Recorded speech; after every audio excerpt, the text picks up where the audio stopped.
പശ്ചിമബംഗാളിൽ നിയമസഭാ തെരഞ്ഞെടുപ്പുമായി നടന്ന SIR ഇപ്പോൾ വലിയ ചർച്ചകൾക്ക് വഴിവെച്ചിരിക്കുകയാണ്. വോട്ടർ പട്ടികയിലെ തെറ്റുകൾ തിരുത്തുന്നതിനായി നടത്തിയ SIR കാരണം ഇപ്പോൾ അവിടുത്തെ മനുഷ്യർക്ക് അവരുടെ വോട്ടവകാശം തന്നെ നഷ്ടപ്പെടുമോ എന്ന ഭയത്തിലാണ്. ഇത് കൂടുതലും ബാധിച്ചിരിക്കുന്നത് സ്ത്രീകളെയും ന്യൂനപക്ഷങ്ങളെയുമാണെന്നാണ് റിപ്പോർട്ടുകൾ പറയുന്നത്. സാധാരണയായി വോട്ടർ പട്ടികയിൽ ഓരോ വർഷവും ചെറിയ മാറ്റങ്ങൾ വരുത്താറുണ്ട്. എന്നാൽ 20 വർഷത്തിന് ശേഷം ഇലക്ഷൻ കമ്മീഷൻ നടത്തുന്ന അതിശക്തമായ ഒരു പുനഃപരിശോധനയാണ് ഈ സ്പെഷ്യൽ ഇൻറ്റൻസീവ് റിവിഷൻ. വീടുതോറുമുള്ള പരിശോധനയിലൂടെ മരിച്ചവരെയും താമസം മാറിയവരെയും പട്ടികയിൽ നിന്ന് ഒഴിവാക്കുക എന്നതാണ് ഇതിൻ്റെ പ്രഖ്യാപിത ലക്ഷ്യം.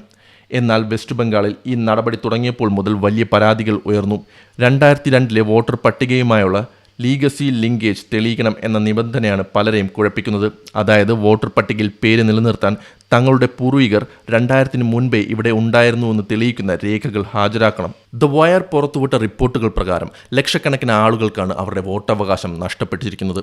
ഇതിൽ കൂടുതലും സ്ത്രീകളാണെന്ന് ആ റിപ്പോർട്ട് ചൂണ്ടിക്കാണിക്കുന്നു. പലപ്പോഴും വിവാഹം കഴിഞ്ഞ് മറ്റൊരു സ്ഥലത്തേക്ക് താമസം മാറിപ്പോകുന്ന സ്ത്രീകൾക്ക് അവരുടെ പഴയ രേഖകൾ ഹാജരാക്കാൻ കഴിയുന്നില്ല. കൂടാതെ മുസ്ലിം വിഭാഗങ്ങൾ കൂടുതലായി താമസിക്കുന്ന അതിർത്തി ജില്ലകളിലും വലിയ തോതിൽ ഒഴിവാക്കലുകൾ നടന്നതായി റിപ്പോർട്ടുകൾ പറയുന്നു. ഇത് കേവലം ഒരു സാങ്കേതിക നടപടിയല്ലെന്നും ഒരു പ്രത്യേക ജനവിഭാഗത്തെ ലക്ഷ്യം വെച്ചിട്ടുള്ളതാണെന്നും രാഷ്ട്രീയ നിരീക്ഷകർ ആരോപിക്കുന്നു. ഈ വോട്ടർ പട്ടിക പരിഷ്കരണം ജനങ്ങൾക്കിടയിൽ വലിയ മാനസിക സമ്മർദ്ദമാണ് ഉണ്ടാക്കിയിരിക്കുന്നത്. അസ്സാമിലെ NRC നടപടികളോട് ഓർമ്മിപ്പിക്കുന്ന രീതിയിലാണ് ഈ കാര്യങ്ങൾ ചെയ്യുന്നതെന്നാണ് പലരുടെയും വിമർശനം.